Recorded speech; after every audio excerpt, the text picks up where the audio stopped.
If this morning you stood up from your bed and already felt like your legs were heavy as lead, if that very first step out of your bedroom required you to grab the edge of a cabinet or hold onto a handrail, then this is not just old age being old age.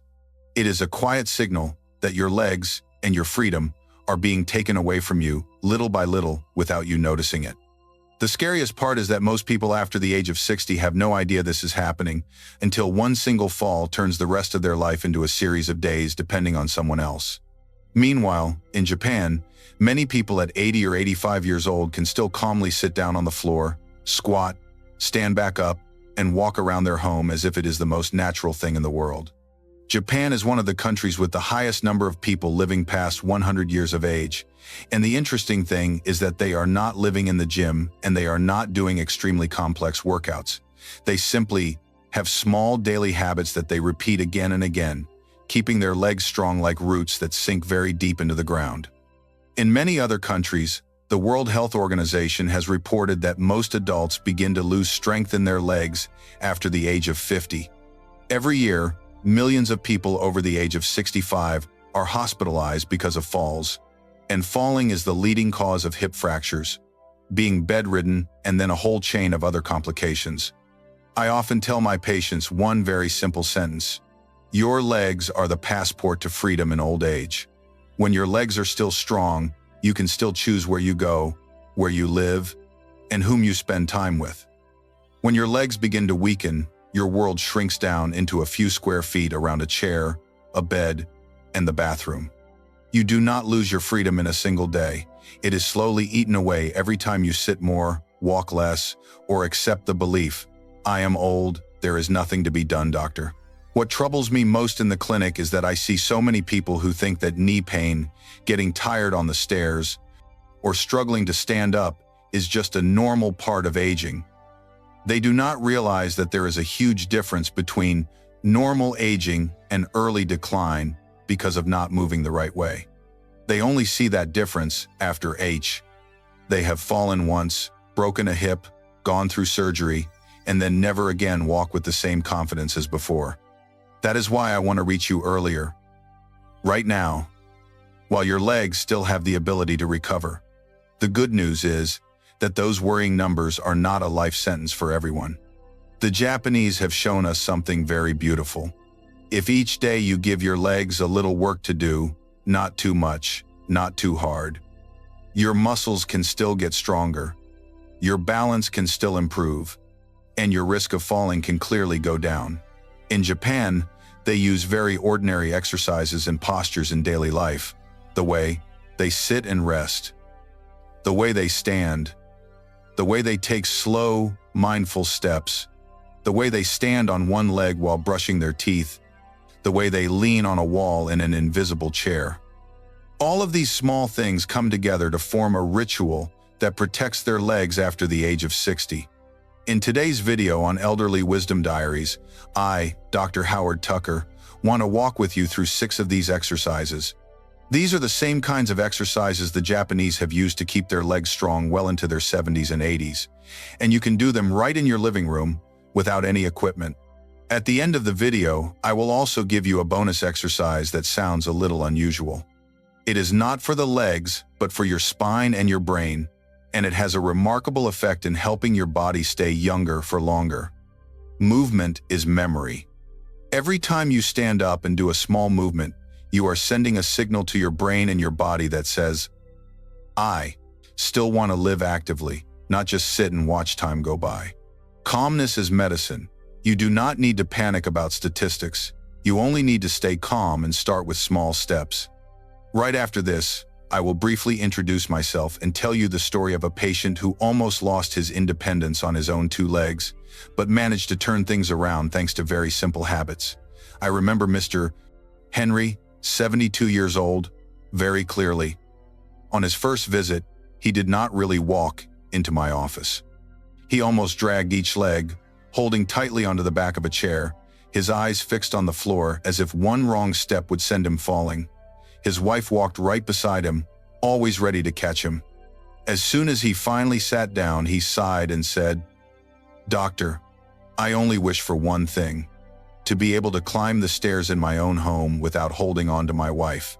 I am Howard Tucker, a doctor who has worked with older adults my entire life. I do not only see disease on scans and test results, I also see the fear in their eyes. The fear of falling, the fear of burdening their children and grandchildren, the fear of one day not being able to stand up on their own. That is also why I created Elderly Wisdom Diaries, to gather what modern science has proven and the simple lessons from long-lived communities, and share them with you in the voice of an old doctor, slow but sincere. Back to Mr. Henry. After he retired, he almost only walked from one chair to another. One slip in the bathroom made him afraid of every step, every threshold, every uneven sidewalk. His world shrank down to a few rooms, and what hurt him most was not his knee pain, but the feeling of losing face when every morning he had to ask his wife to pull him up from the bed. I told him one very clear thing. This is not a death sentence of old age. Muscles and balance can still improve, even after the age of 70, if we know how to start the right way. I did not hand him a heavy, complicated workout plan. I gave him small habits that the Japanese use every day. A smarter way to sit and rest. Standing on one leg for a few dozen seconds, leaning against a wall in an invisible chair, walking slowly but in a way that still builds strength. 3 months later, he came back. It was still Mr. Henry, but this time he walked straight into the room without holding onto the handrail. He said, "I am not running a marathon, but I can now climb my own stairs by myself." To me, that is more than enough to call it a victory. I share this story so that you can see one thing. Change is real, and it begins with very small actions. In the next part, we will talk clearly about why the muscles in your legs become weak so quickly after the age of 60, and why just a few Japanese-style exercises each day can partly reverse that process. When you understand the why, you will have more reason to stay committed to the how.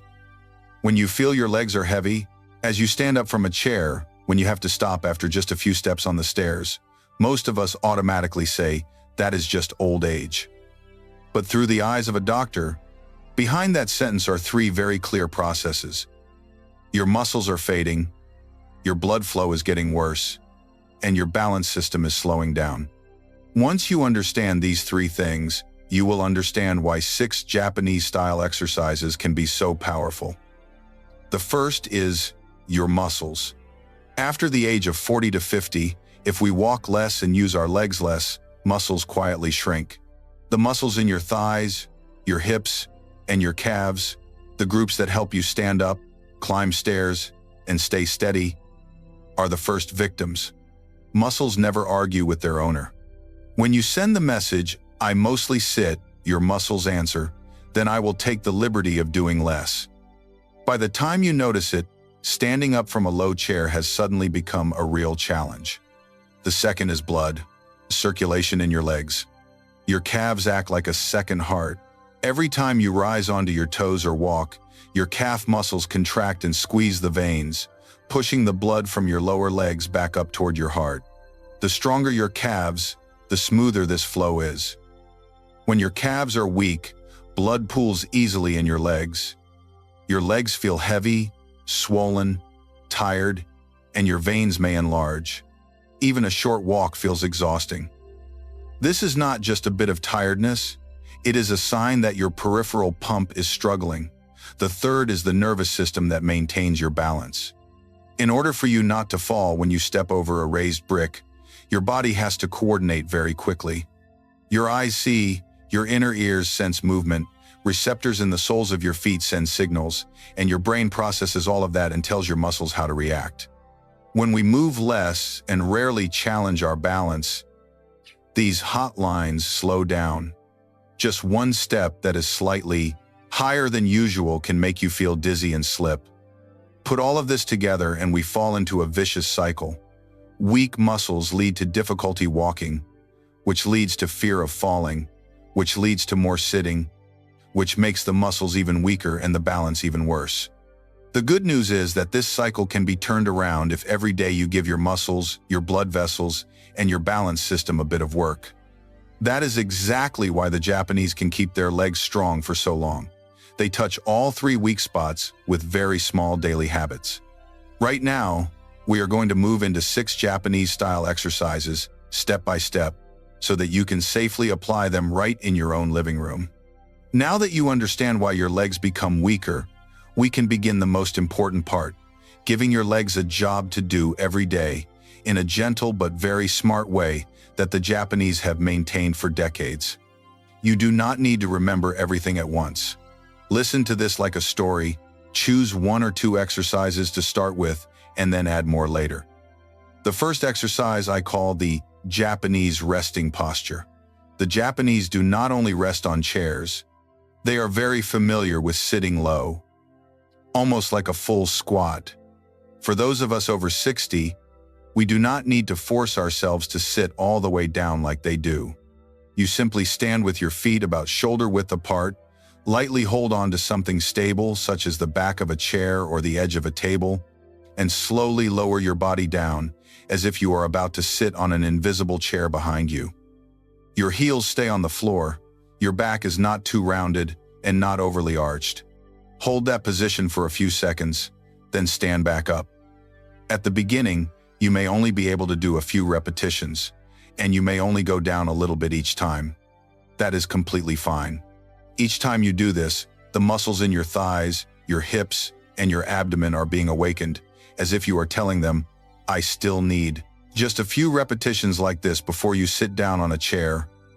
Or every time you stand up from the dining table, will turn an everyday movement into a strengthening exercise for your legs. The second exercise is standing on one leg. I like to call this the longevity balance test. Stand next to a wall or the back of a chair so you have something to hold on to if needed.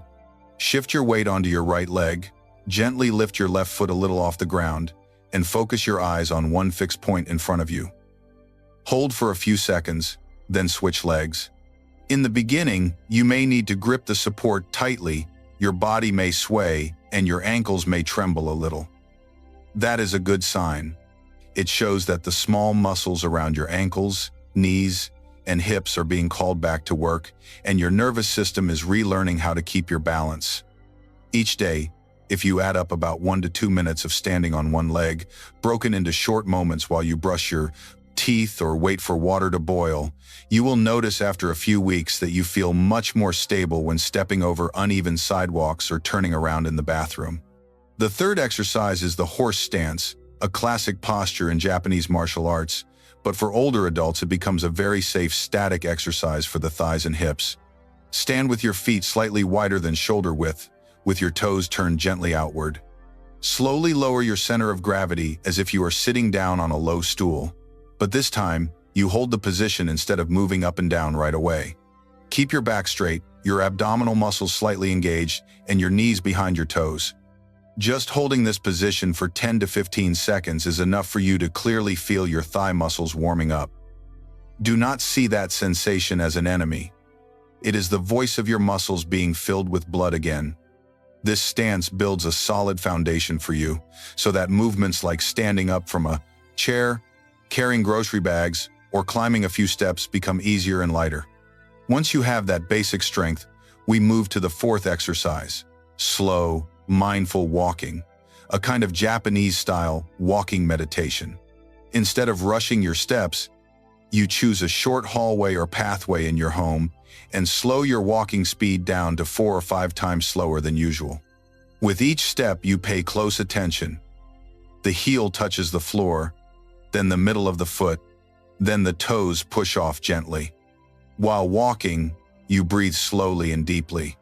When you do this, you are not only training your legs, you are also training your brain, your inner ears, and the receptors in your feet to work together again, like rehearsing a piece of music for an orchestra that has not played in a long time. For many older adults, just a few minutes of slow walking like this each day is enough to help them walk more confidently outdoors and feel less unsteady when turning their head or changing direction. The fifth exercise is heel raises, which take care of the second heart in your calves. Stand with your feet about shoulder width apart and place your hands lightly on the back of a chair or on a table for support.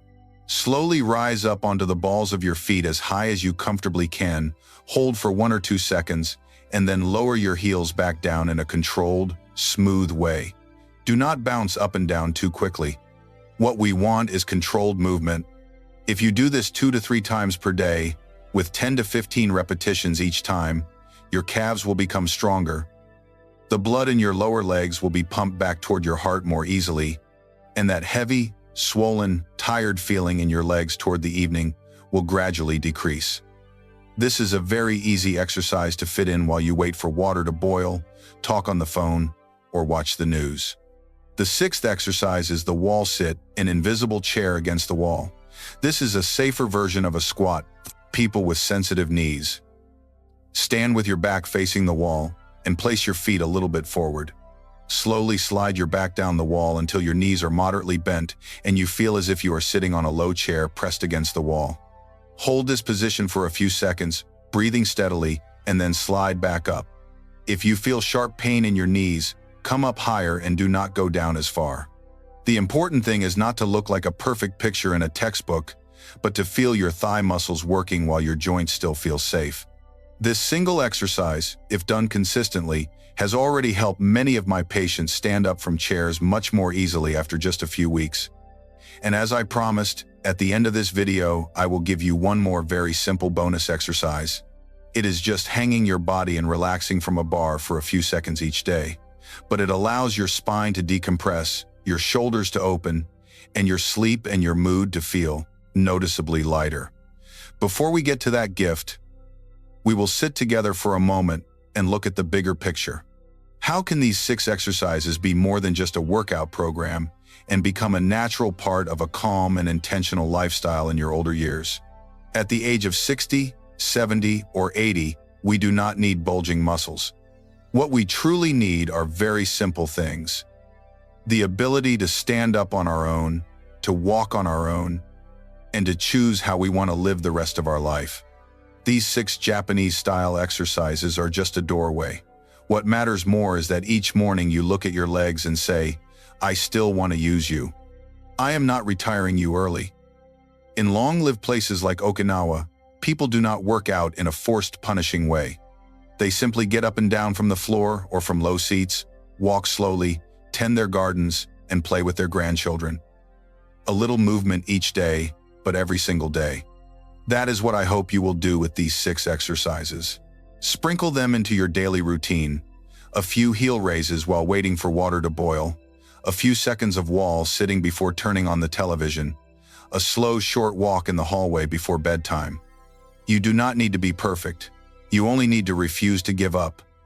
Calmness is medicine. Do not blame yourself for the years when you moved less, and do not compare yourself to anyone else. Each body carries its own long story. Today, if you simply choose to do one small movement, that is already a win. Movement is memory. Every time you stand up more easily and walk more steadily, your brain, your heart, and your muscles are all saying, we are still here with you. Practice with gratitude in your heart. When you rise up onto your toes, quietly thank your legs for carrying you through almost your entire life. When you lean back into the wall, think to yourself, I am building a little more stability for my future. Peace, gratitude, movement, stillness. If each day you can, touch even a little of these 4 things, then no matter how old you are, there will still be a very quiet, peaceful place inside you. If you have stayed with me until this point, I want to say something from the heart. Thank you for not abandoning yourself. Many people turn off a video the moment they hear the words exercise routine. If you are still here, it means there is still a small flame inside you that wants to keep your legs, your memory, and your freedom for a little longer. For an old doctor like me, that is the most beautiful signal. Now, you do not need to remember every exercise perfectly. You only need to do one very simple thing. Choose 1 or 2 of the 6 exercises from today and start with them tomorrow. If you truly want to make a commitment to yourself, write in the comments below, I am starting today, or I am beginning today. That is not just a line of text on a screen. It is a small promise you make to yourself, and I, along with the entire Elderly Wisdom Diaries community, will be here to witness it. If you think of a friend, a brother, a sister, a husband, or a wife over the age of 60, someone you quietly worry might fall one day but you do not know how to bring it up, please send this video to them. Sometimes a gentle video can touch the heart more easily than a direct warning. You may not only be protecting your own legs, but also helping someone else avoid an unnecessary fall. If today's message has brought you a bit of peace or motivation, I invite you to subscribe to Elderly Wisdom Diaries and turn on the notification bell. Each week, I will sit down again to prepare new stories, new exercises, and new perspectives on healthy, peaceful aging, like regular letters sent to you. And if you would like to take one more step forward, there is another video on the screen right now about Japanese-style isometric postures that help awaken the deeper muscle fibers in your body. Click on it, and we will meet again in the next video. I wish that from today on, each of your steps will be a little steadier, a little lighter, and much more peaceful.